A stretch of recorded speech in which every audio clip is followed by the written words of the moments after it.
how's it going, guys? Cameron here with Canadian Gamer, coming at you with another video. We got a couple of things to talk about here today. A couple of housekeeping notes. The first thing is our good old buddy, PK in the Universe. He put out a new video today, a real bizarre video. Kind of an apology video, if you will. He put out a kind of like a gift idea, Christmas idea for the Evercade gamer. Kind of like my video, but he put a spin on it, centered around Evercade, because that's what his channel is basically about. It's not really a gaming channel. It's more of an infomercial. I mean, an Evercade channel, if you will. So he came out with an apology video because he misspoke on his previous video, and he gave out basically some misinformation about one of the products that Blaze sells. I guess they've got a sister company that goes under a different name, but it's basically Blaze. So, long story short, there's kind of like an Evercade Pocket, if you will. And it looks kind of like this, obviously, but not as nice. And PK had, again, put out some misinformation on it, and some people in the comments section called his ass out. So he came forward with an apology video, and he said basically what he's going to do is he's going to disable the ability to post comments on that video, okay? Because he can't handle the criticism. He just wants to silence people all the time. And he's going to try to redirect anyone that watches that video to his new video, okay? How unethical is that? This is the problem with the algorithm and AdSense revenue. You get people like this that they just can't swallow their pride. You know, the more ethical thing to do would be to take the video down, okay, or private it. But no. His ego is so big, he can't bear the idea of something affecting the algorithms. He thinks that by privatizing that video, in the grand scheme of things, it's really going to affect his channel. Jesus Christ. Unbelievable, these people. I wish YouTube would just take away AdSense altogether. Just take it away. Because you know what? If they did that, then all these content creators that are only doing YouTube for AdSense revenue, they would just cry and run away. They'd be like, oh, I'm not doing YouTube anymore. If I'm not getting paid for it, I'm not doing it. This is work. I'm not doing it. I'm not doing it for free. Bye. Bye. Bye-bye. Fuck me. So the next thing I want to talk about, I've been wanting one of these in the collection for a long time, and that's a figurine. And that's what we have here today. So I picked this up today for $60. And this actually originally was sold at a figurine store in Montreal. And then it ended up near Ottawa. And it's really cool. It's almost like a Paul Revere statue, if you will. Really detailed, really incredible detail. It almost looks like a, what would you say? A reaper on a dark horse. So yeah, it's really cool. It's awesome. Really good detail. Again, this comes from a store based out of Montreal. And that is Zenimo, I believe. But the statue also, it says from China. So Zenimo obviously is selling products that they're importing from China. So I'm not saying this is like a $250 statue by any means, but it's heavy and it's of quality. So I just wanted to show that because I thought it was really cool. A reaver on a dark horse. Because, again, I've wanted one of these for a long time. But I've been kind of waiting for the right one to come up, you know. I can remember back in the day when I first thought about getting a statue or figurine, is when Duke Nukem Forever Balls of Steel edition came out. I bought that game day one. And back then, you could walk right into Future Shop as long as you were the first person in the door on day one. They would give you a steelbook for free, and that's what happened. Bit of a side note. But if you got the Balls of Steel edition, it came with a Duke Nukem bust. And I thought that was so cool. I've always wanted it. I've never actually come across it out in the wild. And then Far Cry 4. Far Cry 4, there's a really cool figurine you could get. I think that came with the big box edition of Far Cry 4. So that's really cool as well. There's a lot of awesome figurines out there pertaining to the video game industry. You know, I've seen some of Kratos from God of War. And there's also been, I think, a few for The Witcher 3. And there's some really cool Cyberpunk 2077 figurines out there that were very limited as well. Metal Jesus Rocks actually has a couple of them. Really cool. But this one here, for me personally, I think this is really cool. It's not really video game related, but it is, you know, something really nice to have in the games room. I don't know if that really comes across on camera. I'll try to do some post-process editing after this is recorded, and I'll give you guys a better look at it. So yeah, I took the Xbox signage and I put it over there because it doesn't really make a lot of sense to have an Xbox LED lamp in front of my PlayStation stand. I've already got, obviously, an Xbox poster up here. So this is my new setup for now. I think it's really cool. I hope you guys enjoy it. And I'm really happy with it. Finally, I've got a nice detailed figurine. And my God, the detail on this is just breathtaking. It is, the video can't even really, you know, you need to see it in person. The video can only convey so much of the detail on this statue, right? So that's it for my my little piece on the figurine. I know this is not everybody's cup of tea, but I wanted to bring it up. That was my big purchase. That was my Christmas gift to me.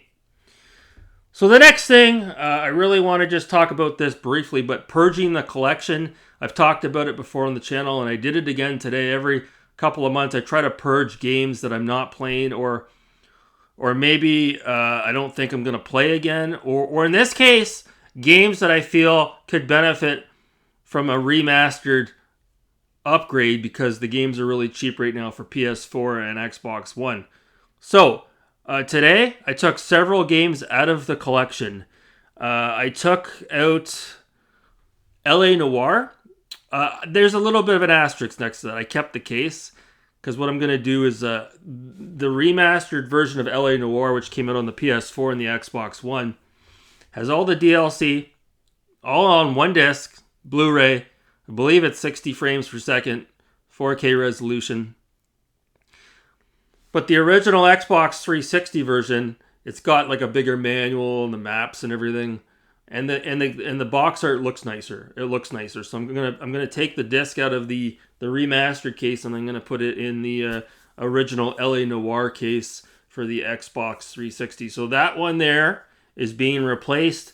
Grand Theft Auto 5 for the second time in my life. I had purchased it for the 360 and I took it out again.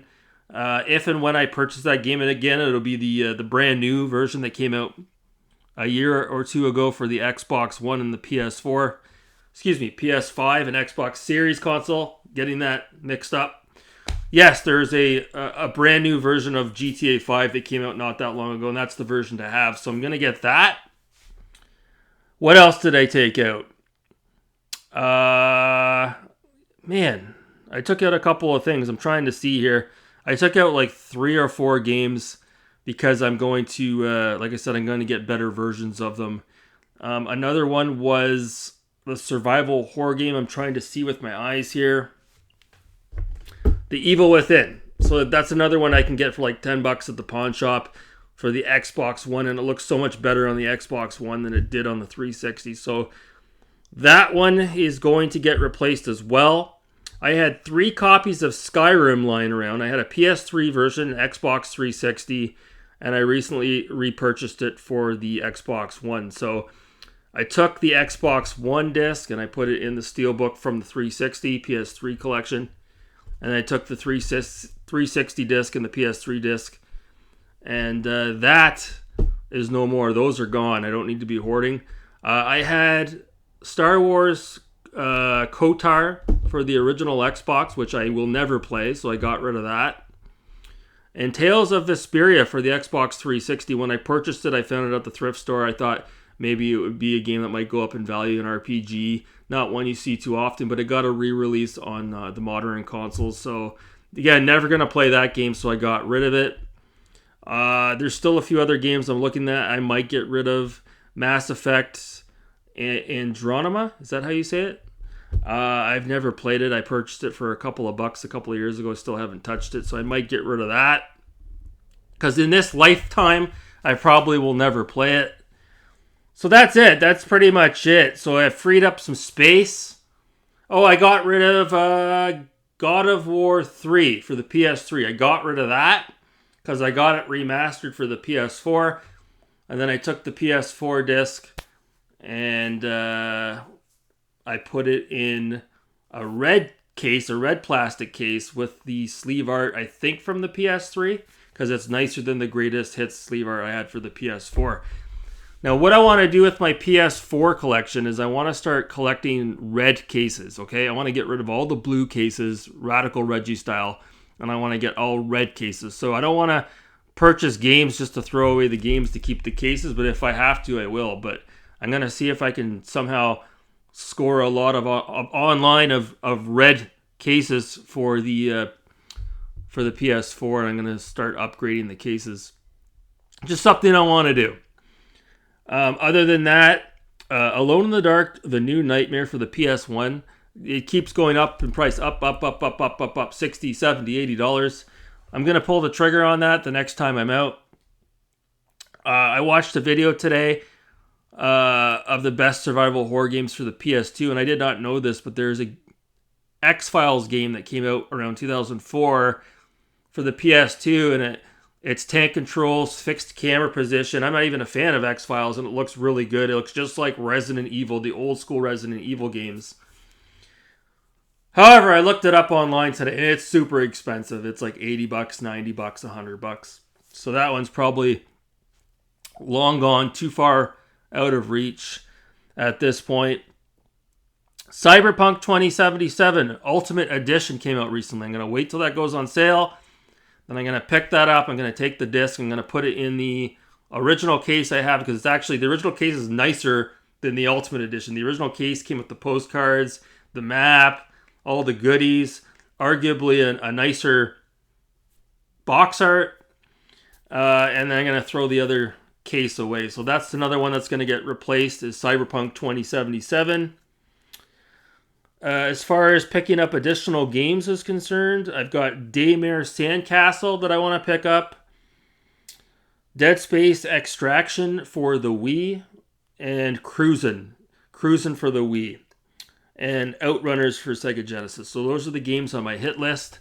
So I've purged the collection, like I said. I've made room. I've got a few more games to pick up. And I also came across an arcade. I didn't go into it because I was with my mother today, but I came across an arcade not too far from my house today, and I went by the window. I'll see if I can go back next week and maybe shoot some video, but I swear to God, Cruisin' USA was in there, Cruisin' World was in there, all the classics, but no, I didn't get a chance to go in, so maybe next week we'll do that. We'll go in there and we'll check it out, so that should be fun. So yeah, I just really wanted to put out this video updating you guys as to what was going on with the collection. I purged. Thinking about selling the Wii U collection.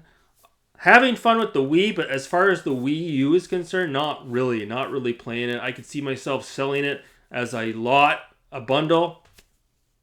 And if I free up the Wii U, I can just continue to collect for the Wii. So that's something I might do, possibly keep out on the lookout for that. And other than that, having a hard time talking here. RoboCop Rogue City, I put a big dent in it. I'm about halfway done the game. I should be wrapping that up shortly, and I will put out a review video on that as well. So I'm looking forward to that. But I just wanted to stress and emphasize the importance of purging your collection. It's something we all get wrapped up in. You're collecting this, that, and the other thing, and you're collecting so many games, but you're not playing them, and you end up with a bunch of games that maybe you may not even ever play. And you're running out of space in your games room. It's always good to really purge. And I've been on a bit of a tear lately as far as the Xbox 360 is concerned. I picked up the Darkness 2, Singularity, amongst a few others. So it was about time I freed up some space. And like I said, if I can get rid of the Wii U, that's going to allow me to free up some additional. So who knows? Maybe I'll get a Switch Pro. Is that what it's called? Switch Pro? OLED. OLED Switch. I don't know. We'll see. We'll see. So I'm going to cut it off there. I want to know, though, let me know in the comments below, what are your thoughts on purging the collection? Have you guys, any of you guys done that recently? Let me know in the comments below. Are you interested in perhaps replacing some of your older 360 PS3 games that got a modern enhanced version on the modern consoles? You know, Rogue Trooper is another one I could probably replace as well, because as you guys may or may not be aware of, it got an enhanced release on the PS4 and on the Xbox One. So we'll see. I am definitely committed to updating and upgrading my collection as I go along. So anyways, that's going to do it for this video, guys. Thanks so much for watching. Have a good night.